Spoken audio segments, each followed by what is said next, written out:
ఇక అంతా రాజకీయమే జీవితంలాగా అయిపోయింది. ఇంకా పర్సనల్ కొడుకు కోడలు మనవరాలు కూడా అందరూ వాళ్ళు వేరే ఉంటారు. నేను క్యాంప్ ఆఫీస్ ములుగులో ఉంటాను. నాతో పాటు మా బంధువుల పిల్లలు వాళ్ళ ఫ్యామిలీ ఒక నాతో ఉంటారు. వాళ్ళు ఇంకా వాళ్ళు ఏదైనా ఉన్నా కూడా అక్కడ ములుగు వ్యవహారాలని వంట చేసుడు అవి అంతా వాళ్ళు చూసుకుంటారు. సరే ఇంకా రోజు తెల్లారితే రాజకీయమే జీవితమే రాజకీయం లాగా అయిపోయింది. పబ్లికే తప్ప ప్రైవేటు వ్యవస్థ అనేది నా కోసం ఏదో అనేది ఏం లేదు. ఆ స్థాయిలో కూడా సరే ఆ చిన్నతనంలో కూడా హాస్టళ్ళలో బతికినాం, ఆ తర్వాత ఉద్యమాలలో బతికినాం. అప్పటి నుంచే పబ్లిక్ కోసం బతకాలనేటువంటి అవగాహన నేర్చుకున్నాం. ఇక ఇది ఉండాలి అది ఉండాలి, నన్ను చూస్తూనే ఉన్నారు మీరు అందరూ. ప్రజలలో గౌరవం ఉండాలి, ప్రజలతో ఉండాలి, ప్రజల కోసం పనిచేయాలి, ఏ చిన్న అవసరం ఉన్నా మన శక్తి మేరకు ఉండాలి అని ఎక్కువ చదువుకోవడానికి కాన్సన్ట్రేషన్ ఎక్కువ దృష్టి పెడతా ఉంటాను. కానీ టైం దొరకట్లేదు. గతంలో ఎక్కువ పడుకునే టైంలో అయినా కనీసం చదువుకునేది. డైలీ 1 అవర్ అయినా బుక్ పట్టేది, నిద్ర రాకపోయే పరిస్థితి ఉండేది. బుక్ పట్టుకునేది. మార్నింగ్ కంపల్సరీ పేపర్ చూసుకుంటా, పేపర్స్ ఫాలో అవుతా రెగ్యులర్గా. ఆ రోజు పేపర్ చూసుకోకుండా ఈరోజు మన జీవితంలో ఆ పేజ్ లేనట్టు అనిపిస్తుంది. అదొకటి ఉంటుంది. ఎలాంటి ఫుడ్ మీరు ఇష్టపడతారండి? ఇది అనేది ఏం లేదండి. అంటే జనరల్గా న్యాచురల్గా జనాలు పెడతా ఉంటారు, తింటూ ఉంటాం. ప్రత్యేకంగా ఏం లేదు. ఎక్కువ గిరిజన సాంప్రదాయము మాది. ఎక్కువ చేపలలో కూడా ఎండబెట్టిన చేపలు అయితే ఇష్టపడతా. ఎండబెట్టిన రొయ్యలు, ఎండబెట్టిన చేపలు, మటన్ కూడా ఎండబెట్టింది అయితే కొంచెం ఇంట్రెస్ట్ అనిపిస్తుంది. తర్వాత ఎక్కువ మష్రూమ్స్ ఎక్కువ ఇష్టపడతాము. అడవులలో దొరుకుతాయి.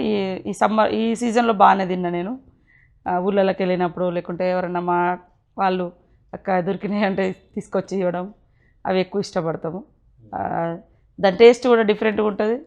గోంగూర ఇట్లాంటి కొంచెం న్యాచురల్ ఫుడ్కే ఇష్టపడతాం. ఎందుకంటే ఈ సిటీస్లలో వచ్చేది లేదా అట్లా కాకుండా కూరగాయలు కూడా ఇంటికాడ నుంచి తెప్పించుకోవడము, ఊళ్ళో దొరికేటి తెచ్చుకోవడము అట్లా. ఇప్పుడు మా క్యాంప్ ఆఫీస్లో కూడా మొత్తం ఎక్కువ కూరగాయలు పెట్టించుకున్నాం జనరల్గా. అది ఏదైనా గడకో గంజ ఎట్లా దొరికితే అంబలి. సినిమాలు చూస్తుంటారా? ఎంటర్టైన్మెంట్ అలాంటివి ఇష్టపడుతుంటారా?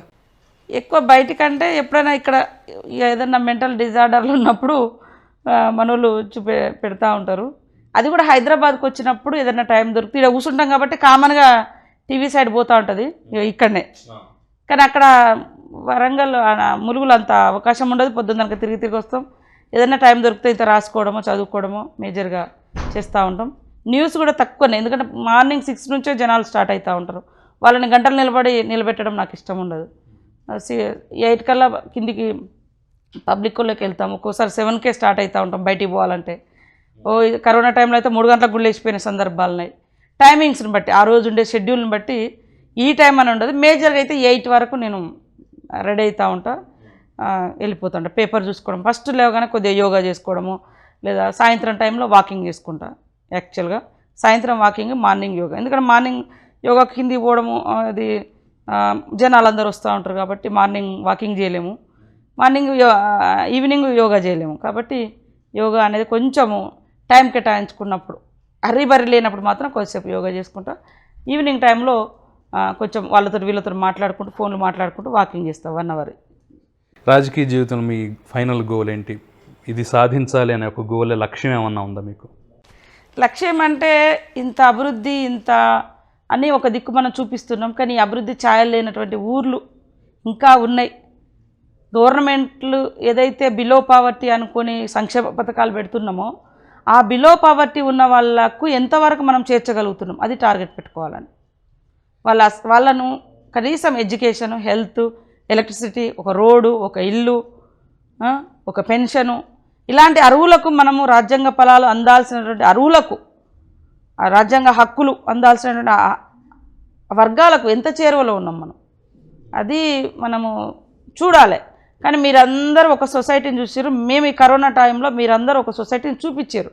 మేము ప్రత్యేకంగా దాని మీద కాన్సన్ట్రేషన్ చేయలేదు. కాకపోతే ఆకలి అనేటువంటి వాళ్ళ దగ్గరికి మేము పోయినప్పుడు అది మా లోకల్ మా పిల్లలు ఏదో మా సెల్లులలో తీసింది, అది వాట్సాప్లలో పెట్టుకుంటారు, అది అట్లా బయటకు వచ్చేసి ఆ సొసైటీని కూడా డెవలప్ చేయగలగాలి. అప్పుడు మనం ఏదైనా ఓకే, మనం ఇన్ని సంవత్సరాల స్వతంత్ర భారతంలో అన్ని వర్గాలు బాగున్నాయని చెప్పుకోగలుగుతాం. అది లేకుంటే నేను 1000 కోట్లు పెట్టి ఇంత పెద్ద బిల్డింగ్ కట్టినా, లేకుంటే ఈ ఫ్లైఓవర్ వేసినా, ఈ సచివాలయం కట్టినా, ఇవి చరిత్రలో చూపించుకోవడానికి కాదు, ప్రజెంట్ ఉన్నటువంటి ఆకలి తీర్చడానికి. నేను అదే మీ ద్వారా యాక్చువల్గా మొన్న మాట్లాడదాం అనుకున్నా, మాకు అవకాశం ఇవ్వలేదు.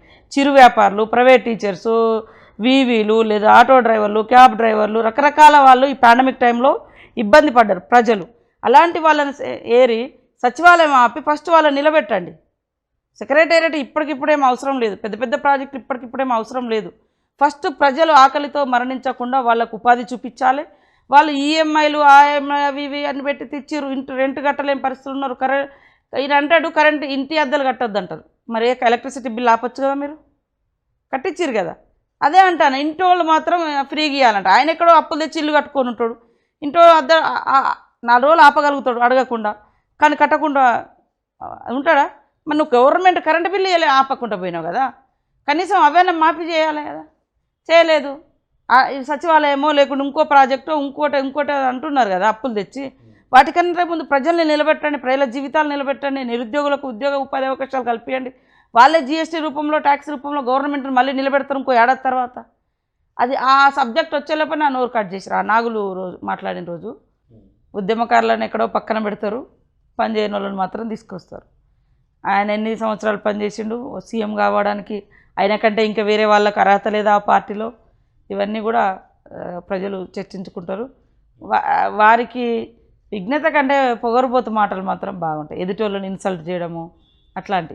అది ఎంతవరకు అది కరెక్ట్ కాదు. ఎవరమైనా ఒక పదవిలో ఉన్నామంటే ఉన్నతంగా ఉండాలి. వాడు వీడు అట్లా అని బూతులు మాట్లాడిన చరిత్ర కూడా మనం ఈ మధ్య ట్రోల్ అయినటువంటివి కూడా చూసినాము. కాబట్టి వారి విఘ్నతగా వదిలేద్దాం. ఎవరొచ్చినా తెలంగాణ గడ్డ మీద తిరుగుబాటు అనేది కంపల్సరీ ప్రశ్నించే తత్వం తెలంగాణ బిడ్డలకు ఉంది. దాన్ని ఆశల పల్లకిలో ముంచెత్తుతూ ఉన్నారు కొంతకాలం. వాయిదాలు ఇవాళ మీరు ఏదైనా అడిగిరనుకో ఇస్తాం, ఏమో అనము ఇస్తాం. పెన్షన్స్ రాక ఇప్పుడు 2-3 సంవత్సరాల నుంచి కొత్త పెన్షన్స్ లేవు. సరే ఇంతమంది పెన్షన్స్ ఇచ్చినాం, ఇన్ని ఓట్లు, ఈ టైప్ కాదు. అసలు భర్తలు చచ్చిపోయిన వాళ్ళు, వికలాంగులు, వితంతులు, ఇట్లాంటి వాళ్ళు, విడోస్, ఓల్డ్ ఏజ్ వాళ్ళు చాలామంది ఉన్నారు.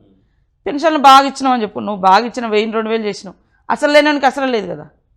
ఇట్లాంటివి చాలా ఉన్నాయి. రేషన్ కార్డు లేవు, ఉద్యోగం లేదు, నిరుద్యోగ సమస్య విపరీతంగా ఉంది. నిరుద్యోగుల సమస్య అందరినీ దానికి నాయకత్వం వహించేటోళ్ళని ఒకరిద్దరిని మేనేజ్ చేస్తారు, నోర్లు ముయిస్తారు, కథం పక్క పడేస్తారు. అది ఎన్ని రోజులు ఉంటుంది? రావాలి. మీ ద్వారా కూడా నేను ఒకటే పిలుపునిస్తున్నాను యువతకు. ఎన్ని రోజులు లోపల కుమిలి ఏడ్చడము? ఒక మార్పు, విప్లవాత్మకమైనటువంటి మార్పు కోసం తిరగబడాలి, ప్రశ్నించాలి, రావాలి. రాకుండా ఏది సాధ్యం కాలే. చరిత్రలో నిజాం కాలం నుంచి కానీ మన ఏదైతే స్వతంత్రం కోసం పోరాటం జరిగింది కూడా ప్రాణాలు పోయినాయి. ప్రాణం ఎప్పుడో ఒకసారి పోతుంది. గాంధీ గారిని మనం చూసినామా? లేకుంటే అనేక మంది భగత్ సింగ్ గారిని మనం చూసినామా? ఆజాద్ని మనం చూసినామా?